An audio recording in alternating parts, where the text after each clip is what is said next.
प्यारे बच्चों नमस्कार, बहुत बहुत स्वागत है आप सभी का एक बार फिर। बच्चों आज की वीडियो में हम लोग बात करेंगे एनर derivative of y equals to x upon ax की। हमें इसका एनर डेरिवेटिव फाइंड आउट करना है। अब कैसे करेंगे ये हमें समझना है, ठीक है। तो चलिए शुरू करेंगे। सबसे पहले आपको जो दिया हुआ है उसी पे थोड़ा सा ध्यान लगाएंगे। y equals to x upon ax plus b आपको दिया हुआ है, जिसका एनर डेरिवेटिव आपको फाइंड आउट करना है।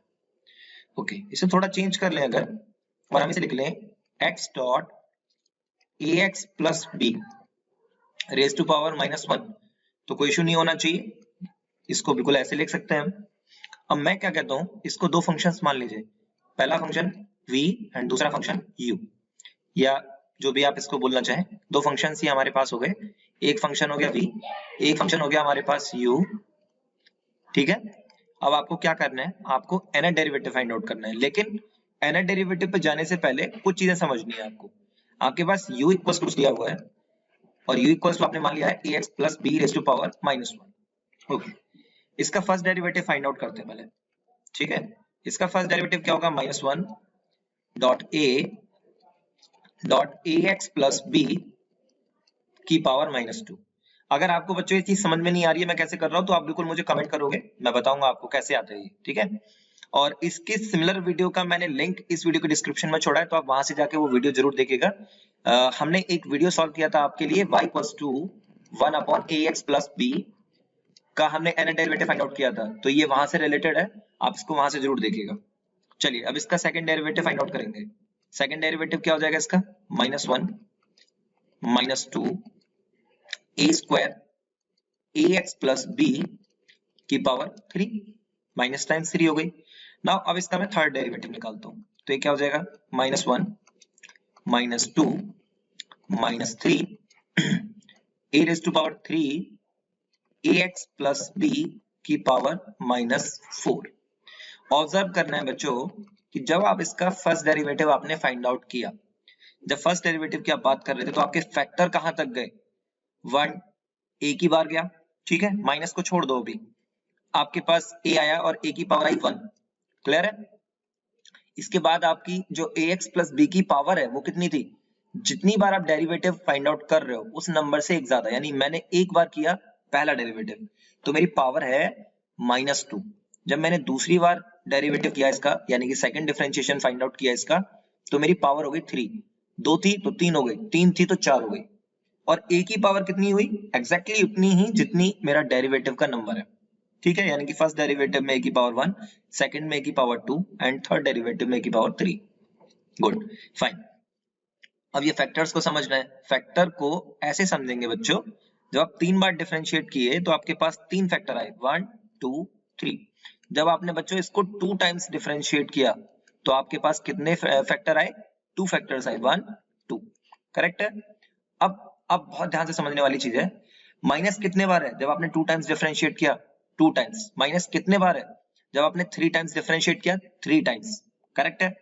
तो अगर मैं अब आपको बोलूं कि आप बच्चों मुझे बताओ इसका एनर डेरिवेटिव क्या होगा, तो आप बोलोगे सर इसका एनर डेरिवेटिव होगा -1 raise to power n dot n factorial and a raise to power n and ax plus b की होल पावर n प्लस 1।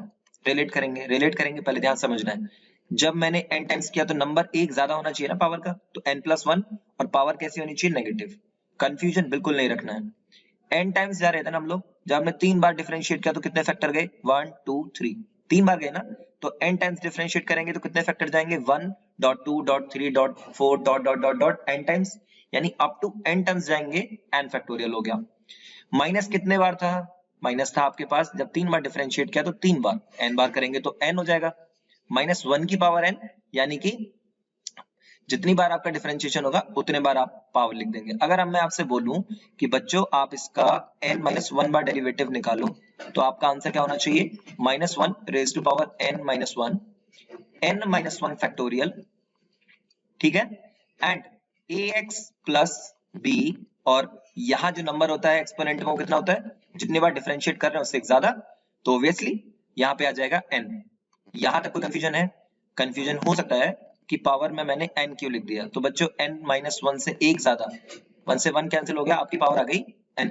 यहाँ तक कोई डाउट नहीं रखना है। इनफैक्ट किसी भी स्टेप में आपको कोई डाउट है, just do comment me, I try to reach you as soon as possible in the comments, answer दूंगा आपको जल्दी से जल्दी। अभी क्वेश्चन पे लौटेंगे वापस से।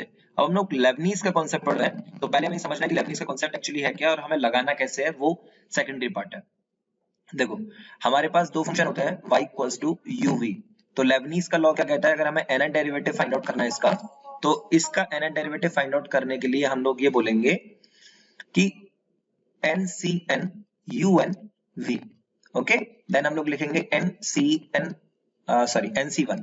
Okay, nc1 un-1 v1। Then हम लोग लिखेंगे nc2 un-2 v2 plus dot dot dot dot plus ncn un, it's not un बच्चों, ये vn होगा। अब v का nth डेरिवेटिव होगा बेटा, डॉट u, करेक्ट है। देखो u का डेरिवेटिव घटता हुआ जाएगा, u का डेरिवेटिव घटता हुआ जाएगा, v का डेरिवेटिव बढ़ता हुआ जाएगा, है ना। देखो v1 यहां से, then v2, then dot dot dot vn तक पहुंच गए हम लोग। तो यहां तक कोई डाउट नहीं रखना है। अब इसको अप्लाई कैसे करना है बस वो आपको समझ लेना है। अप्लाई करना बहुत आसान है, अगर आपको ये चीजें अभी तक की जो मैंने बताई हैं अगर आपको क्लियर हो गई हैं तो अप्लाई करना तो उससे भी ज्यादा आसान है। देखो मैंने आपको बोला कि बेटा आप पहले मान लो इसको u और इसको मान लो x को v। तो आपने क्या करना है, आपको करना ये है, एनसीएन का मतलब होता है 1 डॉट un। आपने क्या निकाला nth डेरिवेटिव, आपने nth डेरिवेटिव क्या निकाला, -1 की पावर n। चलो -1 की power n dot n factorial a raise to power n dot ax plus b की पावर -n+1 डॉट v क्या है बच्चों आपके पास x है, यहां तक कोई इशू नहीं होना चाहिए। अब nc1 की बात करेंगे बेटा, nc1 का मतलब क्या होगा, n factorial upon 1 factorial dot n-1 factorial. ये कोएफिशिएंट को एक्सपेंड करने का तरीका है। अब मैंने आपको क्या बोला, डॉट में आपको क्या लिखना है, इसी के साथ की बात कर रहे हैं, वहां स्पेस नहीं है इसलिए हम इसको यहां लिख रहे हैं। इसी के साथ में हमने क्या बोला आपको, मैंने बोला बेटा आपको un-1 बार यानी u का n-1 बार डेरिवेटिव फाइंड आउट करना है। तो आप क्या बोलोगे, आप बोलोगे -1 की पावर n-1, बताया था ना मैंने यहाँ पे आपको। देन आपको क्या बोलना है, n-1 factorial dot ax plus b की पावर -n डॉट, अब v का डेरिवेटिव फाइंड आउट करो, v का फर्स्ट डेरिवेटिव क्या होगा 1। अब मुझे एक बात बताओ, क्या v का मैं सेकंड डेरिवेटिव फाइंड आउट करूं बेटा, v था आपके पास x और v1 हो गया आपके पास 1, और अगर अब मैं आपको बोलूं कि आप बेटा इसका सेकंड डेरिवेटिव फाइंड आउट करो तो क्या होगा, नहीं ना, नहीं होगा। तो इसका मतलब आगे के टर्म्स में v की वैल्यू तो जीरो होती जाएगी। तो अगर हम फाइनल टर्म्स में भी जाएं तो जहां v लिखा हुआ है वहां जीरो होगा, क्योंकि v का तो सेकंड डेरिवेटिव जीरो होगा। या u की कोई भी वैल्यू आप लिखो, क्या उससे कोई फर्क पड़ता है, नहीं पड़ता ना, क्योंकि वो तो जीरो हो जाएगा। इसलिए इसके आगे के टर्म्स को नहीं लिखेंगे, इसके आगे के टर्म्स को लिखने का कोई मीनिंग नहीं है। तो हमारा डेरिवेटिव का जो पार्ट है वो यहीं खत्म हो जाता है, ठीक है। तो अगर हमें nth डेरिवेटिव लिखना है तो थोड़ा सा इसको क्लीन करके लिखेंगे, क्या हो जाएगा, -1 की power n factorial dot a raise to power n ax plus b की power -n+1, okay, in the bracket, बहुत ध्यान से समझना है, डॉट x प्लस, अब ध्यान से समझो, n फैक्टोरियल हमारे पास में दिया हुआ है न्यूमरेटर में और यहाँ डिनोमिनेटर में भी दिया हुआ है, कैंसिल नहीं हो जाएगा, तो ये हो जाएगा n फैक्टोरियल -1 की पावर n-1, ओके। और ये आपके पास क्या होगा बेटा, ax प्लस b की पावर -n। अब इसमें से कुछ पार्ट आप कॉमन भी ले सकते हो, लेकिन मैं कहूंगा आपसे कि आपको कॉमन लेने की कोई जरूरत नहीं है बेटा। एग्जाम में अगर आपको पूछा जाता है और आप इतना छोड़ देते हो, you will get the complete marks, no marks will be deducted for your solution, ठीक है, क्योंकि इतना सोल्यूशन इस क्वेश्चन के लिए सफिशिएंट है, फाइन। तो अगर कोई स्टेप ऐसा है आपको इस क्वेश्चन के अंदर जो आपको समझ में नहीं आया है, या फिर if you have any doubt कि ये क्वेश्चन सर मेरे को यहां से समझ में नहीं आ रहा है, तो पर्टिकुलरली मैं आपसे एक चीज बोलूंगा, आप पर्टिकुलर इंस्टेंट पे जहां आपको इश्यू आता है आप मुझे वहां से बताएंगे, ठीक है। आप मुझे कमेंट करेंगे, आप मुझे बताएंगे कि मुझे यहाँ से समझ में नहीं आया है, मैं आपके कमेंट का आंसर जल्दी से जल्दी देने की कोशिश करूंगा। इन केस आपको कोई क्वेश्चन मेरे से पूछना है जिसका आप सोल्यूशन चाहते हो मैं आपको बनाऊं आपके लिए वीडियो, तो आप मुझे कमेंट करके वो भी बता सकते हो। अभी इसी वीडियो में इतना ही। नेक्स्ट वीडियो में आपसे फिर मिलूंगा एक और नए क्वेश्चन के साथ, कुछ नए क्वेश्चंस आपके लिए लाऊंगा जो आपके एग्जाम के पॉइंट ऑफ व्यू से बहुत इंपॉर्टेंट है। अभी मैं आपसे इजाजत लूंगा और साथ ही आपको बोलूंगा मन लगा के पढ़ाई करें, study hard, and thank you very much for watching this video.